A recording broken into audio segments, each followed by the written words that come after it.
Baba Sela a déclaré, ces deux tzadikim là, Rabbi Nachman et Rabbi Nathan, le maître et l'élève, vont délivrer la présence divine de son exil. Shalom Aleichem, Odo Adonai Ketov, Kilo Olam Chazo, la Iloula de Rabbi Nathan. On se retrouve pour partager 3 histoires qui vont vous réveiller et vous nourrir de beaucoup de lumière, les amis. Alors, il était une fois Rabbi Nathan, un personnage très particulier, sans qui on n'aurait pas aujourd'hui une seule feuille du Likutei Moharan. On ne pourrait pas tenir la lumière devant la lumière de Rabbeinu Akadosh, Rabbi Nachman de Breslev. Mais avant tout, ce cours est dédié à la Hatzlacha, la réussite matérielle et spirituelle, que toutes les portes s'ouvrent, Bezrat Hashem. Pour Laetitia, Myriam, Bat Martin, Chava Maïssa, quand Akadosh Baruch Hu la comble de toutes les brachot de la Torah, Ken Yeh Ratzon. Vous pouvez vous aussi dédier un cours si vous le désirez à cette adresse. Alors on commence par le commencement. Rabbi Nathan est né en 1780, le jour du nouvel an des arbres. C'est pas une coïncidence, Rabotai. L'arbre c'est la Torah, l'arbre c'est le juif. Le juif est censé ramener des fruits dans ce monde. Il est censé nourrir les autres par les fruits de ses chidushim, par la lumière de son âme. Et Rabbi Nathan, c'est vraiment ce qu'il a fait, comme on va l'expliquer aujourd'hui, à travers 3 petites histoires, les amis. Il est à l'âge de 5 ans, il se retrouve à la synagogue avec son grand-père. Il dit, papy, il est où un-t-il? Il était tout le temps à la synagogue, pourquoi il n'est plus là? Pourquoi il a disparu? Son grand-père lui répond, il a vraiment disparu. Il est niftar, il est parti de ce monde. Rabbi Nathan ne comprend pas. Un enfant de 5 ans, il demande à papy, qu'est-ce que ça veut dire disparu? Son grand-père lui répond avec beaucoup de tact, on l'a enterré, on l'a mis sous la terre, on l'a recouvert avec de la terre. Rabbi Nathan, quand il entend ça, il réagit un peu bizarrement. Il prend conscience à l'âge de 5 ans du message de la vie. Est-ce que je suis venu dans ce monde pour qu'on m'oublie? Est-ce que je suis venu dans ce monde pour être oublié, pour être enterré? Et là, il commence à prendre sa vie en main à l'âge de 5 ans. Quelque chose que personne ne fait, en général, dans notre génération, à l'âge de 40, 50, et parfois 60 ans à Botaï, un réveil intérieur. Il commence à prendre sa vie en main, étudier jour et nuit. Il est tout le temps au Beth Midrash. On l'a appelé le Ilou de Minemirov, l'érudit de Nemirov. Mais un jour, il est au Beth Midrash. Il est rempli de Torah. Mais foutre ça, sera Botaï, il va exploser de lumière. Sauf que quoi? Il est vide de lumière d'un autre côté. Il n'a pas la joie à l'intérieur de lui. Il n'a pas la vie de la Torah à l'intérieur de lui. Et il est entouré de gens qui kiffent leur vie dans la Torah. Il entend au Beth Midrash les copains à lui qui parlent de la lumière de leur Chassidut. Il parle de leur Rebbi, comment ils sont joyeux, comment ils sont investis, comment ils vivent et comment ça pénètre leurs membres et comment la lumière de la Torah éclaire tout leur chemin. Rabbi Nathan, quand il entend ça, il commence à se battre contre eux avec des mots. Il n'arrête pas de leur dire, la vérité, c'est comme mon beau-père. Son beau-père, Rabbi Nathan, c'était un Rav qui était immense, le plus grand de la génération. Rav sur 80 provinces. Pendant 40 ans, il n'est pas rentré dans son lit, les amis. 40 ans, il n'a pas posé la tête sur un oreiller. Il est à table en train d'étudier. Quand il est fatigué, il pique du nez, il se relève, il continue à étudier. 40 ans de sa vie. Rabbi Nathan, pour lui, c'est ça la Torah. Mais d'un autre côté, il est poigné à l'intérieur. Tout le monde est joyeux, tout le monde est rempli de vie. Et lui, il n'a pas ça à l'intérieur. Et là, c'est l'histoire qui commence. Rabbi Nathan commence à baisser les bras. Il commence à goûter à la lumière de leur Chassidut. Il baisse les bras et commence à lever les yeux au ciel. Première petite histoire. C'est la rencontre avec Rabbi Levi Yitzhak Miberditchov, l'avocat du peuple d'Israël, du feu Rabotai. Il est à la Seuda Motzei Shabbat, 4e repas de Shabbat avec tous les Chassidim. Et là, il commence à raconter les livrets Torah du Rabbi Levi Yitzhak Miberditchov sur le principe qui s'appelle Bitul Hayesh. S'annuler complètement à Dieu pour pouvoir se fondre en lui, pouvoir recevoir la lumière infinie d'Hachem. Pour ça, il faut s'annuler. Rabbi Nathan, il est rempli de lumière. Pas encore assez, comme on va l'expliquer. Mais d'un coup, il n'y a plus à manger dans la Seuda. Il demande à Rabbi Nathan, Mazal, Mektoub, va chercher à manger. Quitte le Beth Midrash, va nous chercher à manger. Rabbi Nathan, il est complètement brisé, les amis. Il se voit rentrer pendant son chemin dans une Beth Knesset.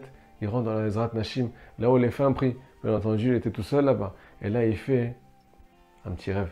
Mais juste avant ça, il a commencé à prendre un psaume, un livre de psaumes. Il a commencé à prier de tout son cœur avec des larmes chaudes, Rabotai. Ah, Kadosh Baruch Hu, pourquoi je suis venu dans ce monde? Pour aller chercher des bégalés, pour aller chercher à manger pour les chassidim. Moi, je veux me remplir de Torah. Je suis en train de chercher mon âme. Je veux la joie, je veux la vie. Révérend Shalom, aide-moi. À chaque psaume, il commence à vider son cœur. Des larmes chaudes qui brûlent ses jours à Botaï. Un pérec, 2 pérecs, premier chapitre, deuxième chapitre, jusqu'à arriver, si je me rappelle bien, au 50e chapitre. Et là, il est épuisé, il n'a plus de force, il n'a plus les forces de pleurer. D'un coup, il commence à s'endormir par terre. Et là, il fait un rêve, les amis, le rêve de l'échelle. Une échelle qui était implantée en bas, mais sa tête arrive dans les cieux. Rabbi Nathan se va monter les échelons. Une marche, deux marches. Il trébuche, il tombe par terre. 10 marches. Il trébuche, ça fait encore plus mal parce qu'il est monté encore plus haut. Il arrive presque au bout de l'échelle. Et encore une fois, il retombe. C'est un Akshal, il tient le coup. Mais là, il n'en peut plus parce qu'il est monté tellement haut. Il ne comprend pas pourquoi il est encore retombé. C'est un peu son histoire. Il cherche la lumière, mais il ne la trouve pas. À chaque fois, il se casse sa figure. Mais quand il a fait sa plus grande chute, il s'est passé quelque chose d'extraordinaire. D'un coup, il a vu un visage. Il a vu un visage rempli de lumière. C'est le visage de Rabbi Nachman, il n'était pas au courant. Il voit le visage d'un homme qui est rempli de Torah, rempli de lumière, avec un regard d'amour qui est porté sur lui. Et là, il entend une voix particulière. Remonte sur l'échelle, mais accroche-toi à moi, accroche-toi bien, ne lâche pas prise. Alors, maintenant, on arrive juste à la plus belle rencontre de l'humanité. Quelque temps après, Rabbi Nathan entend une super nouvelle. Et là, il appelle son ami Rabbi Naftali. Il y a un nouveau rabbi qui est arrivé à Breslev, juste à côté de chez nous, parce qu'ils habitaient à Nemirov. Et là, il commence à se diriger dans la maison de Rabbi Nachman. Première rencontre ou bien deuxième rencontre? Quand Rabbi Nathan rentre dans la salle, là, c'est peut-être le moment qui va faire venir le Mashiach, si Dieu veut. Il voit la face du rabbi, il comprend que ce visage ne lui est pas inconnu. Rabbi Nachman lui dévoile, ça fait tellement d'années qu'on se connaît, mais c'est maintenant qu'on se retrouve. À ce moment-là, Rabbi Nachman a dévoilé. Et Bono Shaolam, mais Archa Veni Bodet. Maintenant, je ne suis plus seul. Vu que Rabbi Nathan est venu, plus une seule de mes paroles ne sera perdue. Tout va être transcrit à la lettre. Rabbi Nathan s'est complètement annulé toute sa vie pour faire rentrer la lumière de son maître à l'intérieur de son cœur et la transmettre au peuple d'Israël. On est quelques temps après, premier Shabbat, entre Rabbi Nathan et Rabbi Nachman. Quelque chose de très particulier s'est passé, les amis. Rabbi Nachman commence à descendre une leçon du Olam HaTzilut, du monde de l'émanation. Rabbi Nathan est là, il est ébloui par la lumière de son maître. Il ne sait plus où se mettre et il commence à délirer. Il a quitté la salle en plein milieu. Il est parti dans la rue et commence à crier « Breslev boeret esh, averota belibi, bon Sholam, il y a du feu à Breslev, je brûle du feu du rabbi, mais ce feu-là, fais-le brûler dans mon cœur. » Et là, il se retrouve devant un fleuve et commence à crier, pleurer et aussi chanter « Bono Sholam, fais brûler ce feu à l'intérieur de moi. Donne-moi la lumière de la Torah, donne-moi la lumière de la vie. » Il a prié toute la nuit. Voilà c'est quoi l'âme d'un juif rabotaï, qui cherche son âme et qui va la trouver comme on va l'expliquer aujourd'hui. Alors imaginez-vous que Rabbi Nathan ne serait pas remonté sur l'échelle. Mais Hachem Ishmor, qu'est-ce qu'on aurait perdu? Il s'est cassé la figure, il est remonté. Il s'est recassé la figure, il est remonté. Il a entendu un message d'espoir de son maître et il l'a écouté. C'est pour ça qu'aujourd'hui, on va recevoir beaucoup de lumière. Écoutez bien. Dans la Chassidoute, dans la Kabbalah, le tzaddik est comparé à un soleil, à la sagesse. Mais ce soleil, là, parfois, il aveugle le peuple d'Israël. On ne peut pas le recevoir. Pene Moshe qui Pene Chama. Moshe Rabbeinu était comparé au soleil. Yehoshua, son élève, était comparé à la lune. Qui Pene Levana. Rabbi Nachman est aussi comparé. Parce qu'il comporte l'âme de Moshe Rabbeinu. Comme vous le savez, comme c'est le cas de Rabbi Shimon Bar Yochai, de Rabbi Israël Abba Shem Dov et du Harizal. Ils sont comparés au soleil, Rabotai, à une sagesse qui est aveuglante. Et parfois même des lunettes de soleil, ça ne suffit pas pour capter leur message. Viens, la lune, elle n'a pas de lumière d'elle-même, Rabotai. Elle n'éclaire pas d'elle-même, elle n'a pas de lumière personnelle.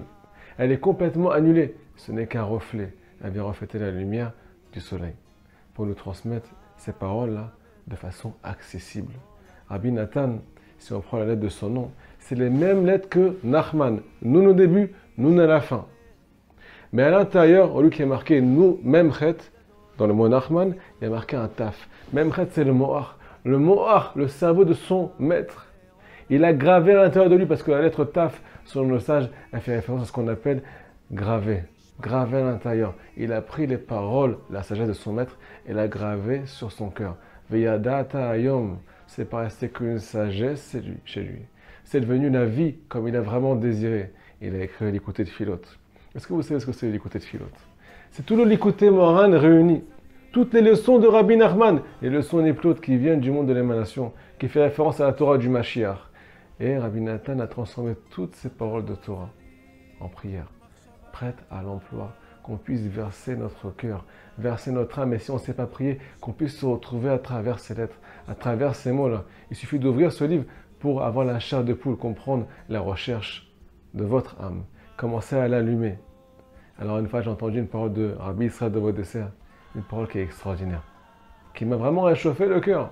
À quoi ça fait référence ce Likutei Tfilot, ce livre de prière qui vient retransmettre toutes les leçons du Likutei Moharan? Ça fait référence à un hôpital. Pourquoi un hôpital? C'est quoi la vraie définition d'un hôpital? C'est quand un juif il est en train d'agoniser et on essaie de retenir son âme à l'intérieur de lui, pas qu'elle fuise ce corps. Et bien c'est pareil pour l'écouter le Tfilot. Notre âme parfois elle nous quitte, on n'est pas assez spirituel. Pour la faire rentrer à l'intérieur de nous, pour rester en vie, pour ressentir la vie spirituelle, commencer une vraie vie, commencer à rentrer dans la vérité, il faut beaucoup prier avec le Likutei Tfilot, verser son cœur et demander de l'aide à la carte de beaucoup, de trouver notre vrai chemin dans la vie. On arrive à dire, les amis, que la personnalité de Rabbi Nathan, c'est du feu, c'est une âme qui est en recherche. Et c'est un exemple pour nous. On doit tous demander à la carte de beaucoup. Le jour de la Elula, en allumant un air, en allumant une bougie, pour l'élévation de l'âme de Rabbi Nathan, Minemirov, et Bono Sholem, aide-moi à entrer dans le chemin, les chemins qui vont éliminer toute la pénombre qu'il y a dans ma vie. Rabbi Nathan a aussi écrit le Likutei Halachot, toutes les leçons du Likutei Moharan, un livre, un tout petit livre, mais qui comporte tellement. Il l'a dilué à Rabotai en plus de 8 volumes. Il y a plus de lettres que dans le Chasse, plus de lettres que dans le Talmud là-bas. Tout ça pour nous donner un chemin, pour nous aider à trouver notre chemin personnel, pas ressembler aux autres, pas ressembler aux autres à Rabotai, se ressembler à soi-même.